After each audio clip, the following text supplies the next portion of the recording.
Volta lá então na mudança do nome. Eu não vi ainda argumentos, né? Ah, tem que ser, tem que não ser. Mas eu entendo até eles querendo chamar de Golfo da América, né? Então, desce aí, vamos lá. Designou cartéis mexicanos. Revogou os decretos de Biden que exigia que famílias que pediam asilo e refúgio fossem mantidas juntas. Isso aqui é um desincentivo, vamos chamar assim, a você pedir asilo para sua família inteira, né? Decretou que a crise de imigração na fronteira sul dos Estados Unidos constitui uma invasão, termos usado na Constituição para invasões de guerras, e que qualquer pessoa considerada como parte dessa invasão pode ser removida fisicamente dos Estados Unidos. Eu, pessoalmente, sou absolutamente a favor disso. Determinou a suspensão da participação americana no acordo da OCDE para evitar a evasão tributária. Global Tax Deal. Caramba, mano, primeiro dia o cara já tá né? Dá uma interpretação à 14ª emenda da Constituição americana que exclui de cidadanias jus solis para 1. Filhos de imigrantes ilegais, 2. Filhos de não imigrantes como turistas e estudantes. Ou seja, a política de imigração dos Estados Unidos vai se tornar bastante rígida. E, novamente, eu acho isso muito correto. Ele tá fazendo literalmente o que ele falou que ia fazer e dane-se, velho. É isso aí. Acaba com os subsídios federais a carros elétricos, entre outras medidas de incentivo a esse tipo de tecnologia. E aí eu vou expandir um pouco esse tópico aqui. Por que os Estados Unidos estão entendendo a eletrificação da frota como uma coisa não tão bem sucedida? Vamos entender. Primeiro lugar, você tem que entender que o grande incentivo de você ter uma frota elétrica é da descarbonização da produção de energia para aquele carro andar, né? Quando você tem um carro a gasolina, por exemplo, você elimina gás carbônico do escapamento, se a queima for completa, e isso significa colocar mais carbono na Terra, na atmosfera. O problema é, quando você tem uma energia elétrica sendo usada, ela não necessariamente, no momento do seu uso, está eliminando carbono. Então, o carro elétrico, quando ele está andando, ele não está eliminando carbono. Porém, para você carregar a bateria daquele carro, para você posteriormente usar aquela energia elétrica, a matriz energética utilizada importa. Então, se você, por exemplo, carrega aquela bateria elétrica através de hidrelétricas, que é o que acontece no Brasil, predominantemente, né, nós criamos energia elétrica a partir de hidrelétricas, que é uma energia considerada verde. É óbvio que tem impacto ambiental, é óbvio que não é 100% maravilhoso, mas se considera uma energia livre de emissão de carbono. Então, beleza, então o carro elétrico passa a ter sentido.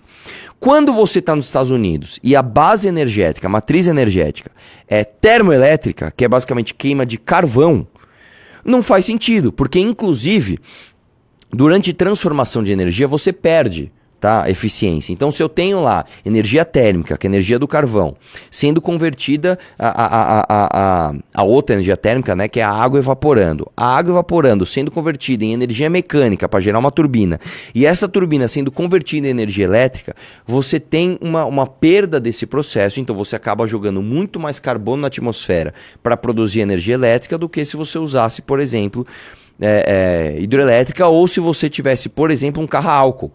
Né? Então, olha só que interessante. Um carro a álcool, um carro movido a álcool, ele é mais ecologicamente correto do que um carro elétrico que é abastecido através de uma energia termoelétrica. Entendeu? Então, em primeiro lugar, isso já não faz sentido. Em segundo lugar, existe uma outra questão. Eu vi aquele... como é o nome dele mesmo? É Sérgio Habib o nome dele? Ele manja muito dessa questão de carro. Ele disse o seguinte... Onde que o carro elétrico faz mais sentido? O carro elétrico faz muito sentido na China. Por quê? A China consome muito petróleo. Tá? Consome muito petróleo. O problema é que não só a China não produz quase petróleo, como o petróleo que chega na China chega através de caminhos que são dominados por países ocidentais. Então, quando você olha a China e você vê de onde vem o petróleo, né, eu não vou lembrar exatamente, mas se não me engano, ele passa ali pelo norte da Austrália, ele vem de navio, passa pelo norte da Austrália, e ele passa em alguns estreitos que são dominados por porta-aviões americanos. Né? Isso não significa que tem que pagar tarifa nada, mas no caso de uma crise geopolítica, onde os Estados Unidos falem, nós vamos fechar aqui o abastecimento de petróleo para a China basicamente fala, fudeu, nós não temos como continuar produzindo. Então, o que esses países fazem? Primeira coisa que esses países fazem, eles fazem uma reserva de petróleo. Então, os caras basicamente estocam petróleo. Eles literalmente estocam petróleo. Eles falam, cara, a gente tem que ter uma reserva para que, se der problema, a gente não pare a nossa vida, porque a nossa matriz energética está apoiada em petróleo. Então, nós vamos guardar petróleo. Só que a China é tão grande, tão grande, tão grande, que as reservas de petróleo custam caro, porque você precisa manter aquilo, né? Para você guardar petróleo, não é só você comprar o petróleo e guardar. Você tem que ter a manutenção do ambiente onde você vai guardar aquele petróleo. Então, aquilo é um ativo parado. E você precisa pensar em longo prazo na substituição da sua matriz energética. Qual que então é o cenário chinês? O cenário chinês é: o chinês queima muito petróleo, o petróleo passa por um lugar onde os Estados Unidos têm a chave e, essa é a parte principal, o governo manda na indústria. Toda a produção chinesa é coordenada pelo governo. Lá na China você tem um ministério chamado SASAC, né? Se não me engano, se escreve com SASSAC. É assim que se escreve. O que é esse ministério? Esse ministério, ele basicamente, ele controla como a China vai produzir, quando a China vai produzir, de que jeito vai produzir tudo.